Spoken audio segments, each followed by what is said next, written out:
Muchas gracias, Ángela y Carolina. Muchas gracias por invitarme a este programa y es un placer compartir con todos vosotros este congreso de crecimiento interior y de autodescubrimiento. Hoy vamos a hablar del viaje del héroe, un camino terapéutico, porque el viaje del héroe es un esquema tradicional que existe en todas las mitologías y en todas las historias simbólicas de todos los pueblos del planeta Tierra. El gran mitólogo Joseph Campbell fue el que lo sintetizó y lo describió en la época reciente en un libro conocido como El héroe de las mil caras, que muchos de vosotros quizá podáis encontrar fácilmente. Y a su vez, Joseph Campbell se inspiró bastante en la obra de Carl Gustav Jung. En esa obra, en esos estudios, ellos descubren que todos los mitos de todos los tiempos tienen tres partes. Los mitos presentan al héroe o a la heroína que hace un ciclo, como una especie de viaje, dividido en tres partes, que son la partida o la salida del mundo ordinario al mundo mágico, las pruebas, que es la segunda parte, que es la iniciación, las pruebas propiamente dichas, y el regreso o el retorno del héroe o de la heroína al mundo ordinario. Y entonces lo que quiero proponeros es que este viaje del héroe es paralelo al camino terapéutico en el desarrollo transpersonal o en el crecimiento transpersonal o incluso en el proceso de sanar una enfermedad o de sanar, la propia, personalidad. Es decir, que puede servir para un desarrollo transpersonal, para un proceso de crecimiento, como para el proceso de atravesar una enfermedad y salir de ella. Por lo tanto, el viaje del héroe es una plantilla o un esquema que nos presenta una serie de etapas y es exactamente el mismo que tenemos que hacer para recorrer una enfermedad y para crecer como seres humanos. Vamos allá con las tres partes. La partida. Siempre empieza el viaje del héroe con un punto de partida que es la llamada a la aventura. La llamada a la aventura, muchos de vosotros la habréis experimentado. Aparece un libro nuevo en tu vida, o aparece una persona que te habla de un tema, o aparece la sincronicidad. Son situaciones que se repiten una y otra vez, o el mensaje que te llega por diferentes personas y tú empiezas a sospechar, ostras, tengo que hacer esto, quizás sería bueno que leyera este libro que me ha llegado por varios lugares, o que fuera a tal ciudad, o a tal templo, o a tal peregrinación. Y eso significa que se están produciendo una serie de sincronicidades que se conoce como la llamada a la aventura. Cuando esto te sucede, no te asustes porque es natural. Se te está, la vida o la sincronicidad te está llamando, te está invitando a que salgas de la zona de confort, a que te atrevas a dejar la zona conocida y a que te adentres en este viaje interior. También a veces la propia enfermedad es una llamada a la aventura. Por ejemplo, un cáncer o una enfermedad psicológica o psiquiátrica o incluso un accidente puede ser la llamada a la aventura, que has tenido un accidente grave con el coche o una caída y te has roto una pierna. O sea que a veces la propia llamada a la aventura es una enfermedad, un accidente, una repetición, como os digo, o una sincronicidad.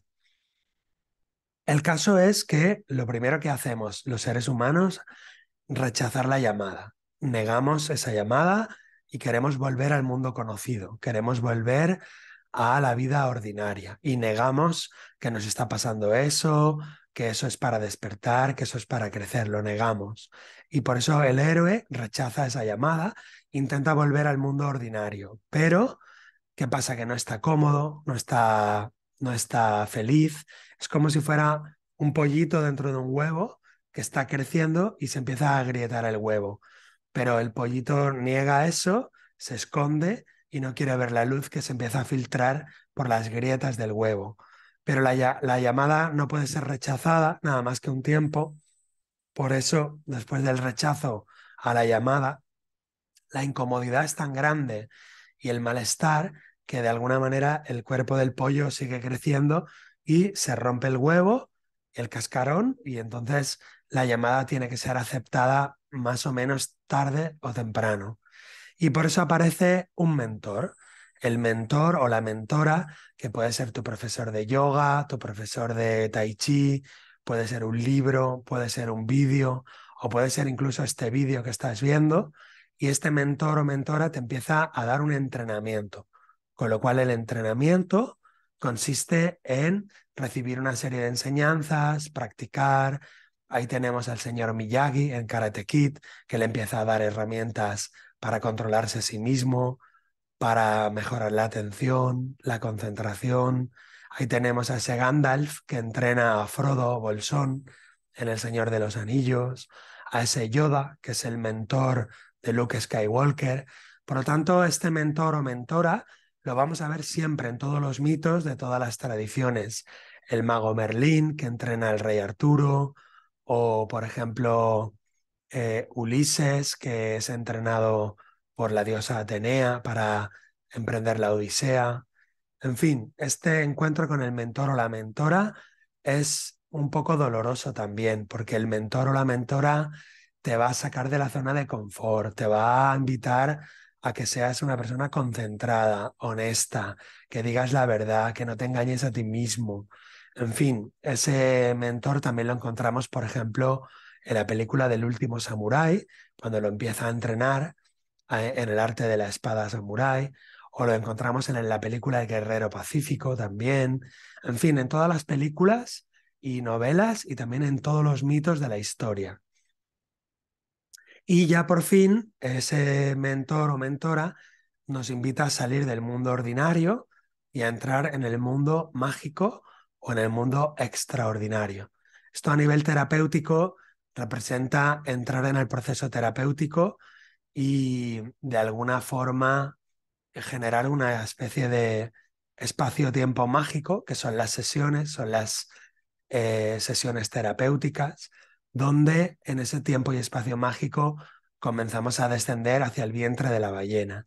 Y es bueno que ese espacio-tiempo sea sagrado, sea mágico y no explicar todo lo que vamos haciendo a las demás personas hasta que no acabe todo el proceso terapéutico, hasta que no acabe todo el viaje sanador. Es bueno no hablar demasiado de todo eso. Por eso Jesucristo parece ser que decía a los enfermos cuando los curaba, le decía, ve y no peques más, o ve y no lo cuentes. ¿Por qué? Porque es bueno que esa energía sanadora, terapéutica, quede reconcentrada en el corazón. Y entonces ya empezamos la segunda etapa, que es la etapa mágica, las pruebas propiamente dichas, el valor de la iniciación, donde vamos a encontrar el descenso al vientre de la ballena, que quiere decir lo oscuro, el encuentro con la propia sombra. Vamos a encontrar un descenso a los infiernos interiores. La sombra representa todos los elementos psicológicos que negamos de nosotros mismos, que rechazamos de nosotros mismos. Yo no soy así, yo no quiero esto, yo no soy mentiroso, yo no soy corrupto, no quiero esto para mi vida, niego total y absolutamente estas cualidades de mi madre o de mi amiga o de mi padre o de mi pareja o de mi expareja. Y entonces todo eso lo voy arrinconando, como se dice vulgarmente, lo voy metiendo debajo de la alfombra.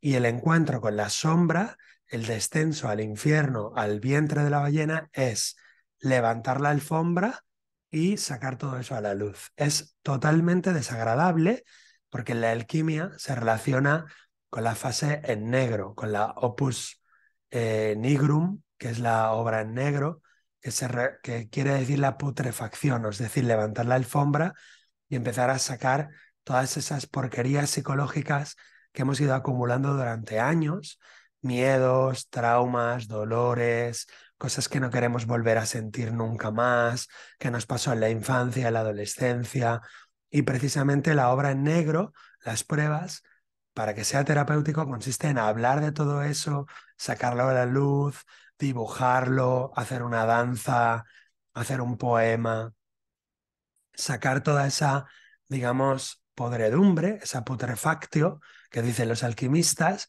para poderle permitir que eso se vaya secando con la luz. Por eso vamos a encontrar en ese camino iniciático de las pruebas, vamos a encontrar también el encuentro con la sombra, como hemos dicho, el encuentro con la madre, y ahí vamos a conectar con el niño interior, la niña interior, la vulnerabilidad. Tenemos que sanar a ese niño interior, el encuentro con la madre como arquetipo protector, defensor, nutricio, pero que a la vez también es la madre ogro, es la madre que no nos quiere, que nos abandona, que su comida es tóxica para nosotros, y todo eso se tiene que sanar en la sesión terapéutica de sanación del niño interior y en la sanación con la madre, con la propia madre.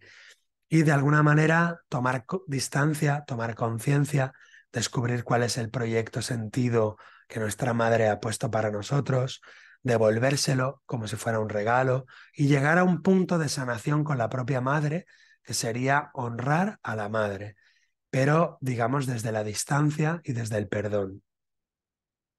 También en estas pruebas encontramos el poder mágico de la sexualidad, el poder misterioso digamos, de la fascinación que sentimos por el poder sexual, por el poder reproductor o por el poder incluso, digamos, del dominio sobre los demás. Y todo eso también hay que sanarlo bastante en esta etapa. Y tenemos también el encuentro con el arquetipo del padre o con el Dios Padre. Y aquí tenemos que sanar la relación con lo masculino, con el poder, con la ley, con la legislación, con las normas culturales, las normas sociales, las normas del mundo. Y todo esto es muy importante porque si sanamos bien esta etapa de las pruebas, sanamos la relación con el niño interior, con la madre, con la sexualidad, con el padre, pues entonces eso se va a reflejar muchísimo en la vida exterior. Se va a reflejar en que vamos a volver a tener buena suerte, abundancia, buena relación con la comida, con la alimentación, buena relación con la pareja, buena relación con las leyes, con las normas, y vamos a permitirnos poder salir al mundo, triunfar en el mundo, que nuestra profesión sea útil para los demás y para nosotros mismos. Todo eso son los beneficios de sanar la relación con la madre y con el padre interiores. Y también hay un arquetipo en este momento de las pruebas del mundo mágico, hay un arquetipo misterioso que es el arquetipo del sí mismo, que es el arquetipo de Dios. Sería sanar la relación con la divinidad interior o con el Dios, digamos, interior.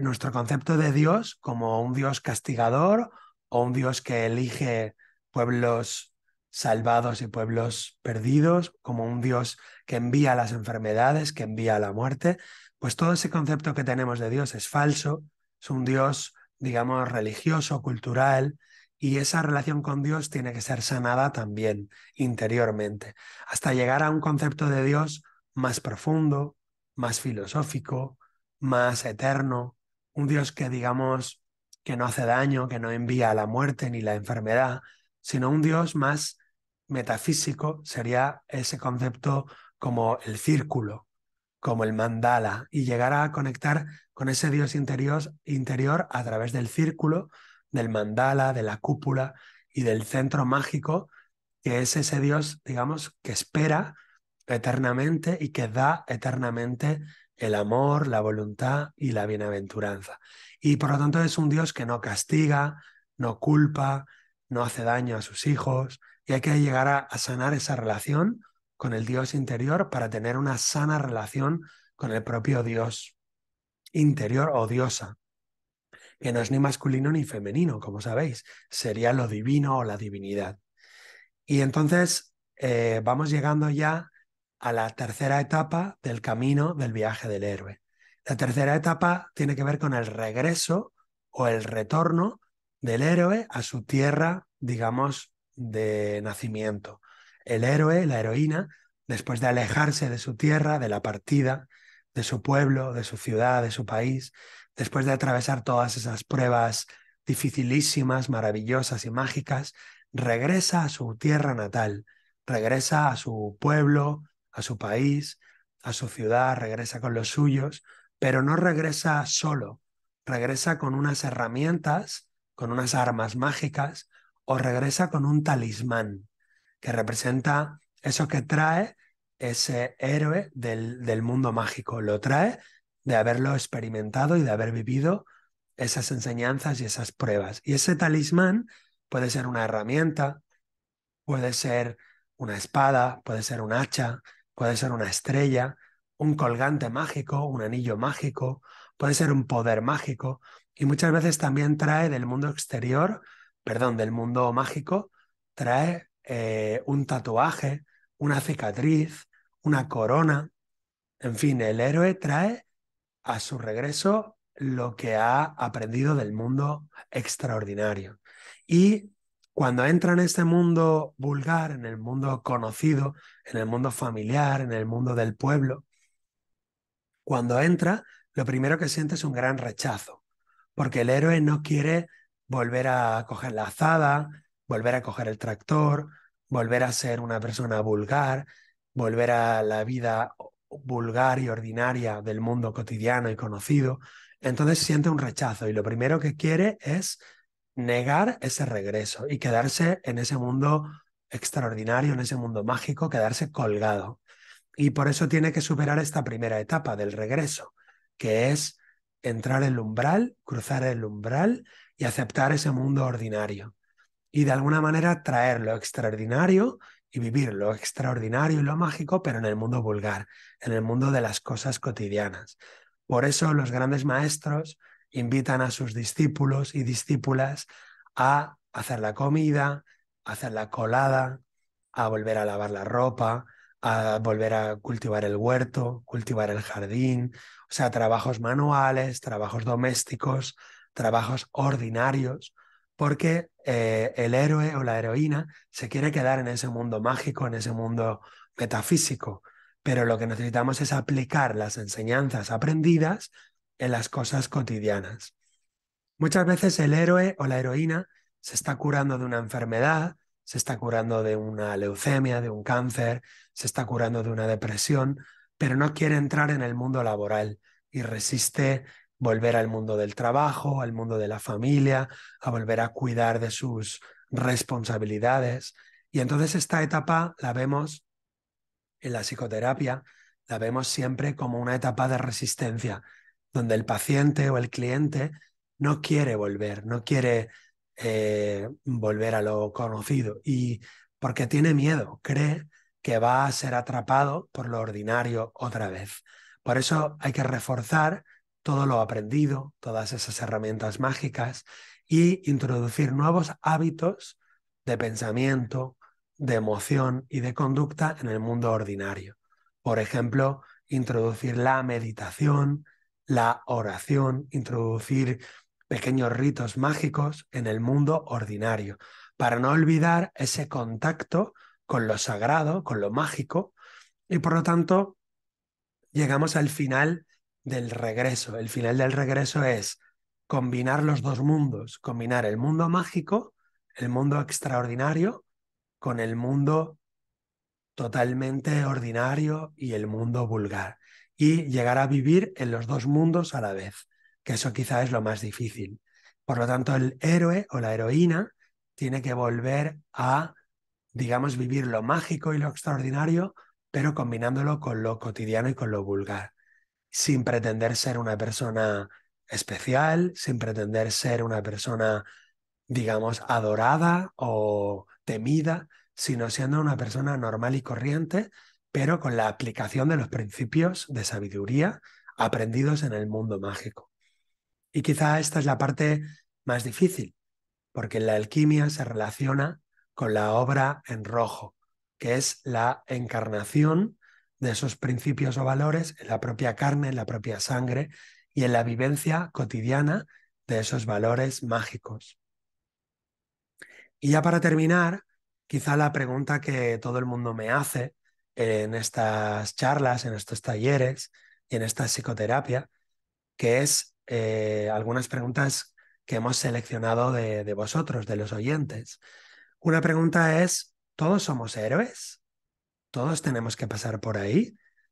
Y claro, la respuesta que nos dan los grandes sabios es sí, todos somos héroes, tanto si lo sabemos como si no, tanto tu suegra como tu hermano, como tu vecina, como esa persona que tú crees que es una persona ignorante o estúpida o malvada, todos los seres humanos en algún momento del camino evolutivo tenemos que llegar a este heroísmo, a este viaje del héroe. Tanto si esas personas te gustan como si no, si las crees capaces como si no, si las ves ignorantes o malvadas como buenas, esa conciencia humana en algún punto llegará a plantearse quién quiere ser y llegará a buscar otra vez ese don divino que perdimos cuando vinimos a este planeta. Por lo tanto, los sabios nos dicen que en esta encarnación o en la siguiente encarnación o en la siguiente, esa alma entrará en el camino del héroe y buscará luchar por el bien, por la justicia, por la bondad de toda la especie humana. Otra pregunta, ¿esto de los viajes del héroe es para la antigüedad o es también para hoy? Y la respuesta es que también es para hoy, que también este viaje lo tenemos que realizar hoy en día, aunque hoy tenemos tecnología, tenemos móviles, tenemos tablets, tenemos internet, pero el viaje del héroe es un viaje interior, es un viaje arquetípico, es un viaje del alma. Por lo tanto, da igual si vivimos en el año 5000 antes de Cristo, como Gilgamesh, o vivimos en el año cero, como Jesucristo, o como en el siglo VI antes de Cristo, como Pitágoras o Buda, o como si estamos ahora en el año 2022 después de Cristo. Da igual, todas las épocas tienen una guerra entre buenos y malos, todas las épocas tienen una guerra interior y todas las épocas los seres humanos tenemos que hacer el esfuerzo interior de luchar contra la enfermedad, contra la muerte, contra la oscuridad, o mejor dicho, más que luchar contra ello, superarlo y descubrir que no existen, que no son reales.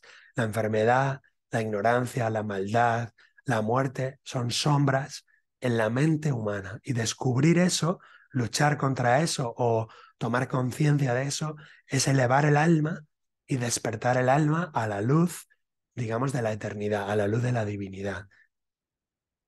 Otra pregunta, ¿cuál es la mejor manera de comenzar el viaje del héroe? Pues muy buena pregunta, señores y señoras. La mejor manera yo diría que es escuchar la llamada, no rechazar la llamada y aceptar la llamada. Para unos puede ser a través de la meditación budista, para otros puede ser a través de la filosofía. Buscad una escuela de filosofía en vuestra ciudad.